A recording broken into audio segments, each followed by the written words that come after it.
Alright, Outlaw Radio Live fans, we are live, full effect, with none other with one of the best underground artists that's breaking out of the scene. We are live with none other than Quarter Pound. How you doing tonight? What's Gucci, DJ Mortal? How you doing, man? I'm Gucci. I'm doing pretty good, man. I'm doing pretty good. Just trying to survive this nasty ass snowstorm we got going on down here. But you know, I gotta ask you, man, how and when did you get your start in the music industry?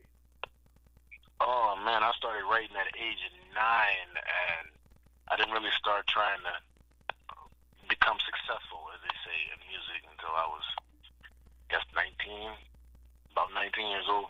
I changed my path. That's what's up, man. So did you get some rhyming going in high school and whatnot? I was always rhyming in high school. Locker, on the way to class, skipping class, rhyme, all types of stuff, man. Hey, man, that's what's up, man. Back when I was in high school, we used to do some rhymes out back near the smoking area, way back in the back football field, man. So, you know what I mean? There's rhymes all over high school. That's what's up. That's what's up, man. And you have to. You got to keep things alive. Oh, yeah. I ain't trying to go to sleep until. So you are also the founder and owner of Alpha Vision Affiliates LLC. Yes, sir. Can you tell us a bit more about that, and how did that creation come to be? Well, I actually co-created Howl Out Mafia, and the group kind of disbanded within the past 2 or 3 years. And I've been working on solo stuff, and 3 years ago I decided, I was like, you know what, I've been repping AVA for a long, might as well make it official. So got the LLC, and just kind of take off from there, man. It's kind of been a solo project, and we'll see what we can make of it. But we bumping though. We bumping.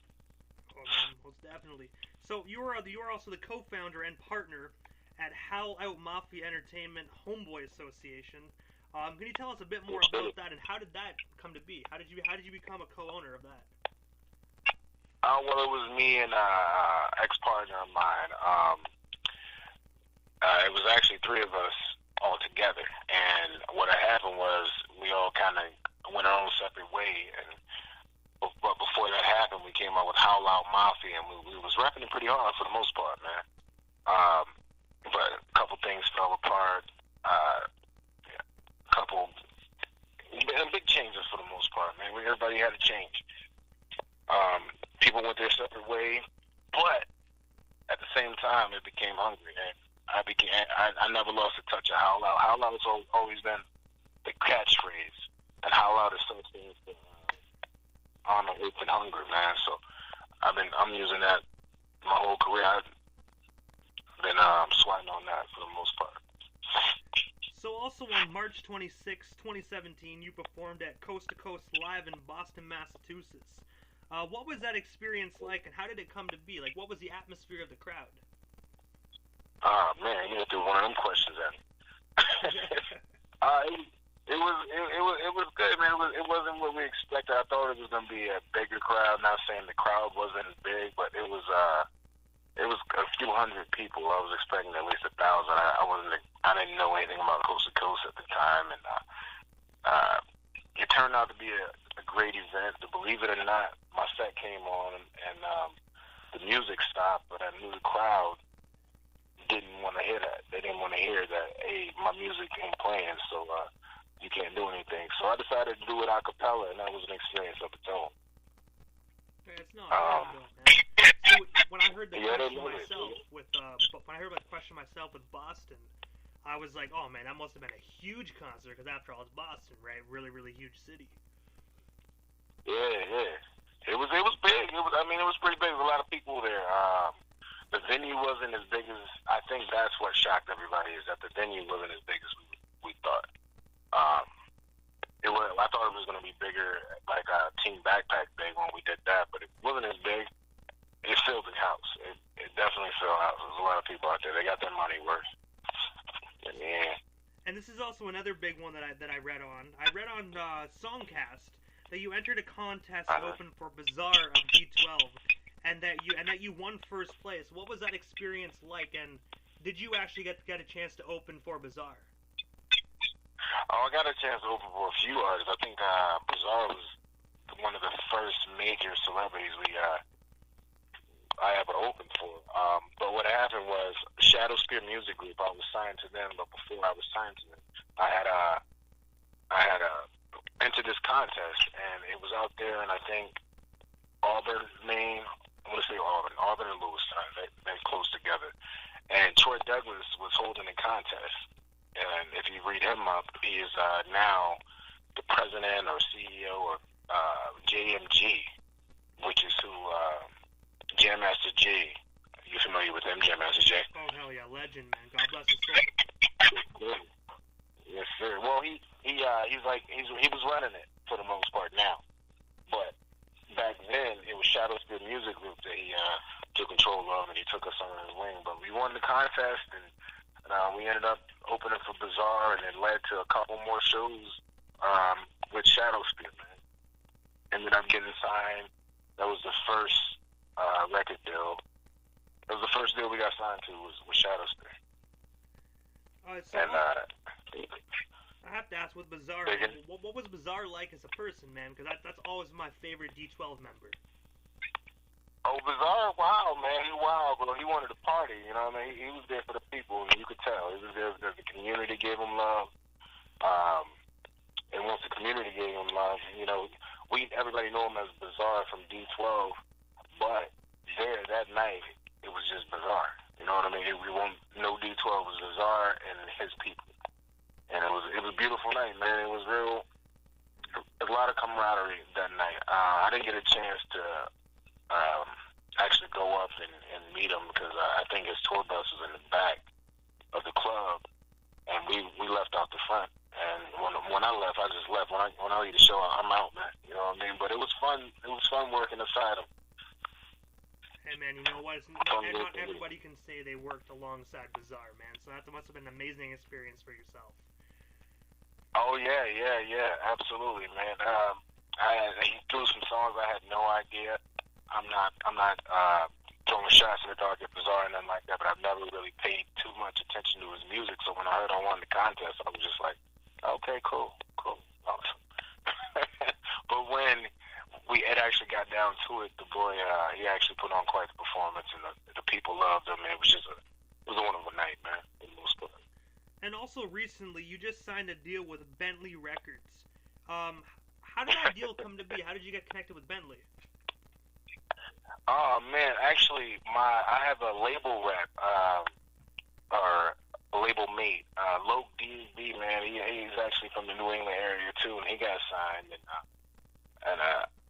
So I followed Bentley on Instagram, and then I commented on one of their Instagram stories. I think I just did like a thumbs up or something. I don't remember what I did. And they hit me right up, man, saying, hey, man, check your music out, check this out, see if this works for you.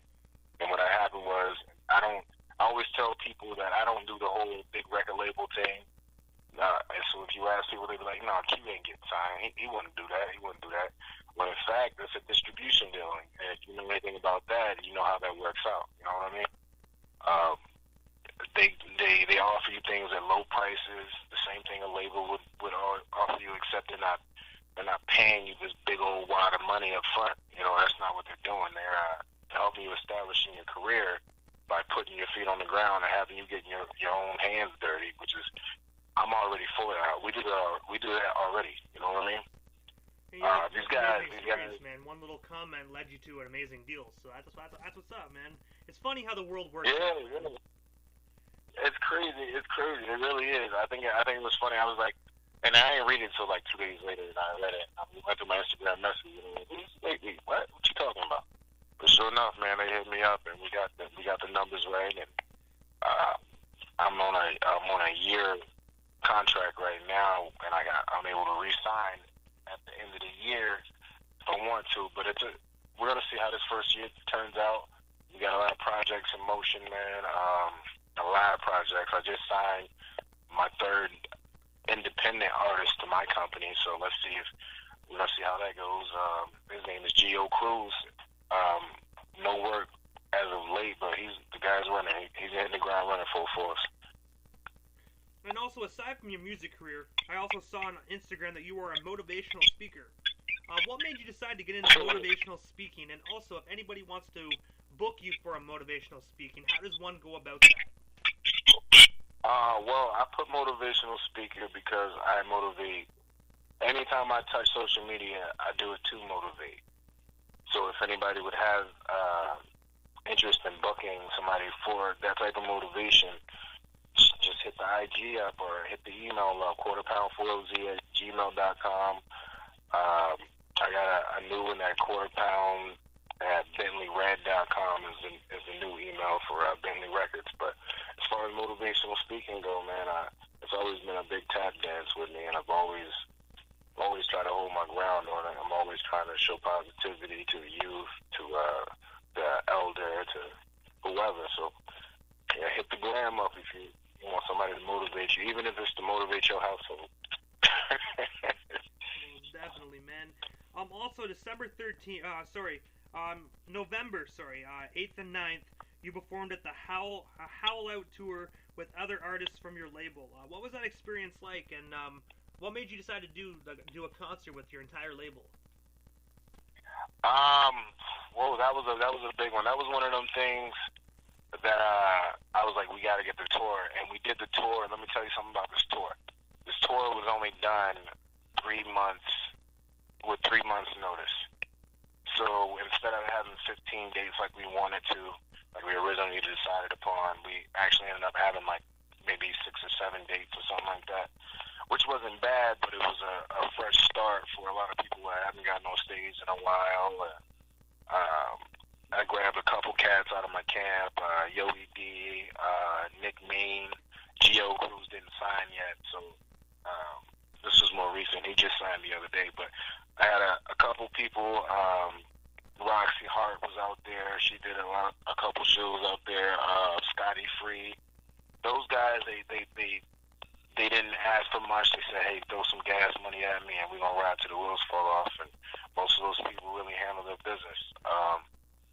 Granted, I lost the DJ at the first stop, but the rest of the tour actually, it went out in the bang, man. And I guess people liked it. We got a little hype from it.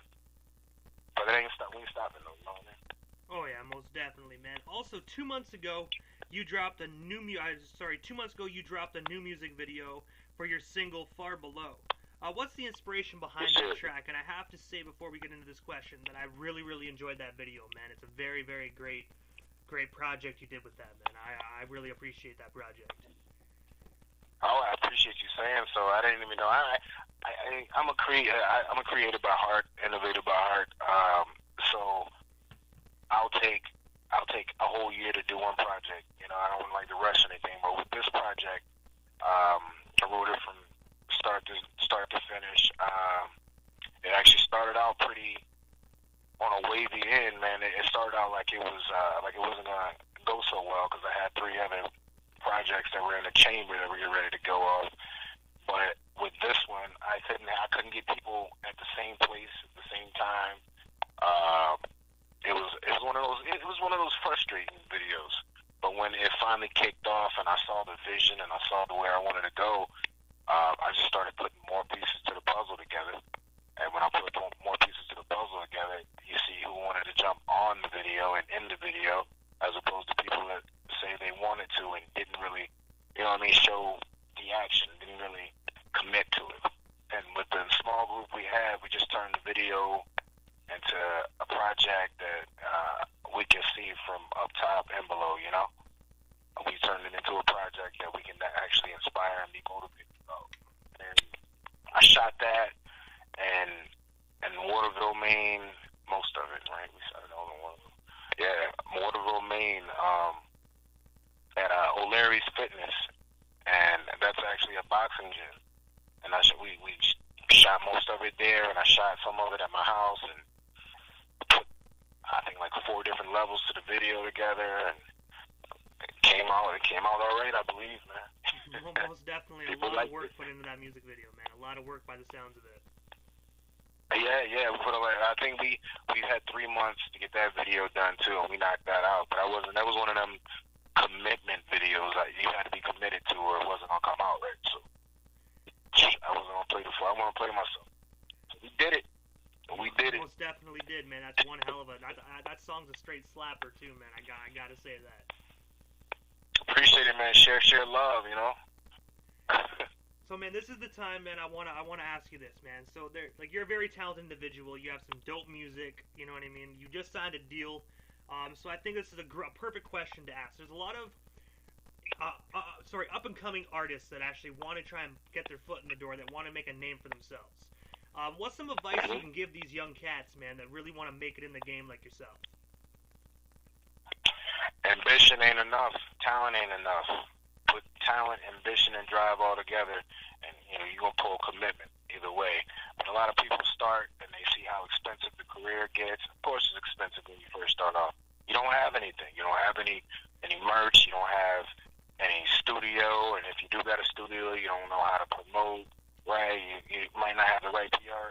Regardless of the situation, just keep yourself motivated. Keep yourself ahead of the game too, because a lot of people will start and then they'll stop, or they'll start and they'll say they're taking like a year or two break, and then they forget about the music, and then by the time they actually remember about the music, it's too damn late. You know what I mean? It's a process, it's a grind, and when they say it's a mental focus, it's a real mental focus, man. A lot of cats can't do it. It's not for everybody, but it is for somebody. And that's real talk. That's real talk. Yeah, man, for real. Like, don't stop. If you got it, if you got talent, search. Keep searching. Keep searching. Keep searching. You know what I mean? You're going to get there. So but talent ain't enough anymore. Oh, sorry about that. Well, go ahead, man. I was just going to ask, what's next for Quarter Pound? This is the time that you can let our listeners know about anything. Any up-and-coming projects, any up-and-coming concerts you want to promote, anything you want to promote. This is your time, man. Oh. Okay, 2020 going to be a big year, DJ Immortal. We're going to be talking a whole lot more. Like I said, I just signed this new artist, Gio Cruise, to a ABA independent contract. He like I said, he hit the ground running. I've been working with my man Good Bars, Timothy Thorpe out of New Hampshire, at YHL. We're hitting the ground running. That's a Face First project. We got a remix, celebrity remix that we're jumping on for 2020. We're dropping the audio to it. We got a couple bangers. My new artist got a single. He's got like 2 or 3 singles. He's about to promote and drop, and then I'm out there. Then we're gonna have the label push it. It's gonna be big for us, man. It's gonna be real big for us. It's gonna be big in a sense of fulfillment, not just of a sense of enlightenment. You know what I mean? Oh yeah. Like I said, if you haven't heard the music, go on Spotify, go on Google Play, Amazon Play. I think it's Amazon stuff too. If you haven't heard the music out there, go cop that Quarter Pound. First Quarter Volume 2. That was the second album, and we're working on the third album right now, and that's another shift for 2020. You know what I mean? Most definitely, man. It sounds like a very eventful year coming your guys' way, man. 2020. Absolutely. Most definitely. 2020 is Quarter Pound's year, so you all better watch the fuck out. Quarter Pound is taking over the rap game, yo. Man, we're going to do what we got to do. We're going to show our ass. You already know, man. So, this is the time in the interview, Quarter Pound, that I give a chance for the individual that comes on the show, a chance to give shout-outs to whomever they want to give shout-outs to, and also their social media handles. That way, our listeners can follow you on all your social media platforms if they're not already doing so. Oh, for sure. If y'all haven't got the social media, let me do this social media before I forget all that first. But if you haven't clocked on and tagged in and followed the social media at Quarter Pound 4OZ on Instagram, and I think Quarter Pound Official on the Facebook page. That's the artist page. We got Twitter at Quarter Pound 4OZ on Twitter. Follow the Twitter. I think I just shouted out to Spotify already, and on the Songcast. If you haven't checked out the Songcast, we got nice work on there. Check that out too. YouTube, the YouTube channel, Alpha Vision Affiliates. Go and check out the videos if you haven't seen the videos yet. But a big howl out to the team, man. Even the guys we still got some, the people we still got with us, the people that are still surviving. My man, my brother Young Ace, my man Gio Cruise, my girl Pam.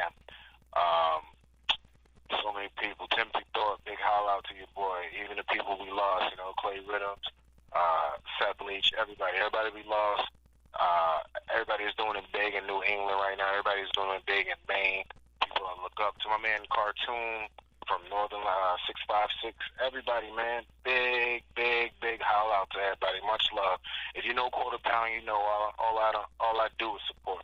I don't do nothing but support. Artists, talent, doesn't matter. So follow, man.